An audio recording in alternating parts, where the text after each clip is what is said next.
So one thing Grant has thrown out and something everybody's thrown out is the idea of the Deshaun Watson trade, okay? Everybody's interested in the Deshaun Watson trade. And I think that something you and I actually haven't talked about, but when people ask me, what would you trade for Watson? Often the centerpiece that I suggest is always Javon Kinlaw. And I'm willing to part with him. And it's not because I think people know that I think highly of Javon Kinlaw. I'm higher on his ceiling than Grant is. But my thing with Javon Kinlaw is that he is a defensive tackle. And the Niners are shown they're a good organization when it comes to grooming and developing late round defensive linemen, especially interior defensive linemen. If you saw last year, while Kinlaw was phenomenal, Gibbons played really well. Street was pretty solid. DJ Jones has been excellent whenever he's played for the 49ers. And that's what they pay Chris Koserick to do. And he's good at it. Develop those other guys. Yeah. Right. So I've always felt that the best way for the Niners to go is to trade, maybe have Javon Kinlaw, if possible, be the centerpiece of that trade. So that's where I wanted to start with you, Grant. Yeah. Is the value of Javon Kinlaw being undersold as the potential centerpiece to the Deshaun Watson deal? I don't know if he could be a centerpiece. Like the way I looked at it today was Peter King had a really interesting proposed. He had like two. One of them was a 7-asset trade. 7 assets of the Niners go to Houston and 3 players, 4 picks. And the players were Fred Warner, Mike McGlinchey, and Jimmy G. And to me, the centerpiece of that trade would have to be Warner, Kittle, or Bosa. I don't know that Javon Kinlaw qualifies yet because he's still more potential. Right. But what I was thinking was McGlinchey, I don't know why he's in this deal. Like, Peter, what are you talking about? He has no value. The person who has value is the first round pick from 2020, not from 2018. And I was thinking, I don't think this Mike McGlinchey deal would get it done. I think if you put Kinlaw in there, you get further. I think Kinlaw definitely has more value in a trade than McGlinchey. And for the reasons you stated, I would be okay with trading Javon Kinlaw, especially if you could get back something nice for him, because I'm more pessimistic about him. That's a 300-pound man with tendonitis in his knee who just had surgery. I'm worried that if he comes back next year and has the same type of season, now he has no value. I feel like trading him now, you could argue is trading high, while you might argue it's trading low. Either way, he's worth something now. He's worth something now. Right. So I agree, and 100% with you.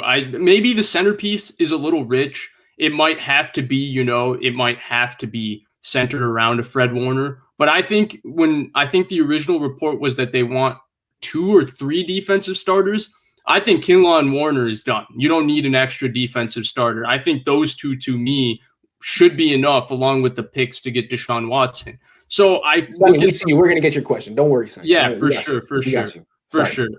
We'll get there. Just hang on for a second. Yeah, we really appreciate it. Yeah. But what I did want to mention is I think the thing with Kinlaw, and I think there should be actually more intrigue for Kinlaw, because I think that when you compare to McGlinchey, and you threw out the McGlinchey, and I don't want to get into McGlinchey's value because that's another topic for another day. But what I did want to get into is Javon Kinlaw was just the 14th pick in the draft.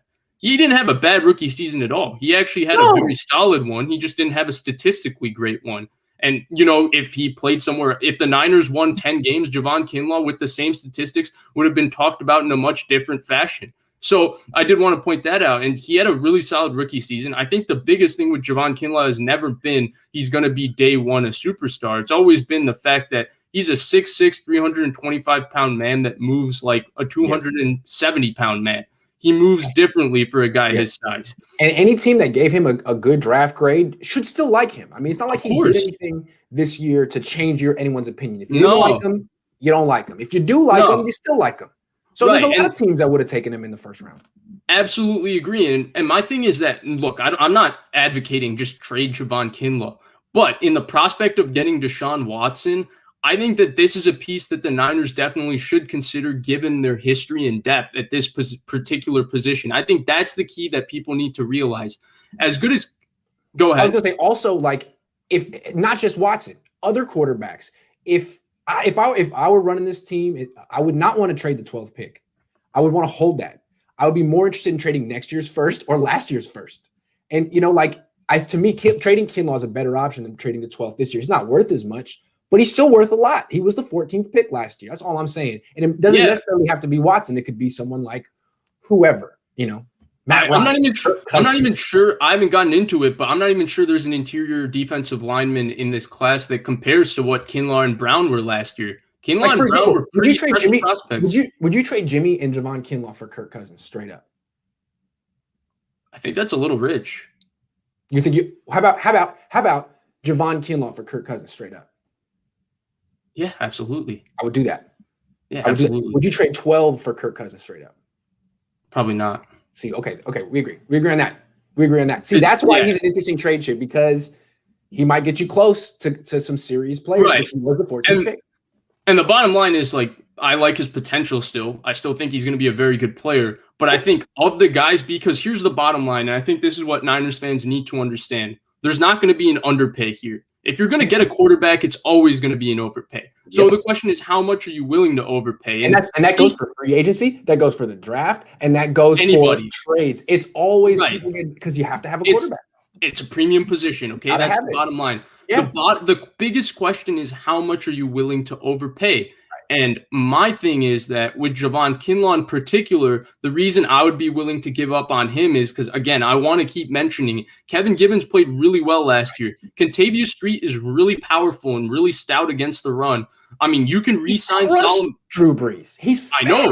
He's a very solid player. DJ Jones has been good when he's played. I know that there were camp reports that were super optimistic about the potential of Darren Daniels. I don't know how true that stands. But I think I don't really see a big difference between Javon Kinlaw and Contavious Street. To me, Contavious Street brings a lot of what Javon Kinlaw brings to the table. To use a terrible sports cliche, much cheaper. You don't want to get rid of Javon Kinlaw. He's a good athlete, but if you're saying Street can approximate his value. Street can approximate Javon Kinlaw's value. Too much. You're not going to lose too much. Yeah. And I think the big thing that you have to look at is I think we all agree edge rusher is in need. And once edge rusher, if they get that secondary edge rusher next to Nick Bosa, Eric Armstead kicks inside on passing downs anyway. So you only have one more position really on your front four, because you're realistically, with a healthy defense, going to be a rush 4, drop 7 defense. That's what your philosophy has been the last 3 years. And so if that happens, you only really need one more guy in your defensive line to rush the passer. And if he's less than Javon Kinlaw and you have Deshaun Watson at quarterback, it's worth it. Frankly, it's a no-brainer, and I'm surprised that the name hasn't popped up yet. I mean, people have said Bosa, probably not going to happen. Peter King says McGlinchey. I don't know that he actually moves the needle. Let's use that metaphor. Kinlaw does. He was a first-round pick last year. Let's speak this into existence. If it brings in Deshaun Watson, it's like not even a discussion. Right. Otherwise, I don't think that they should consider trading him. I think he showed enough in their rookie season where they should be really happy with where he is.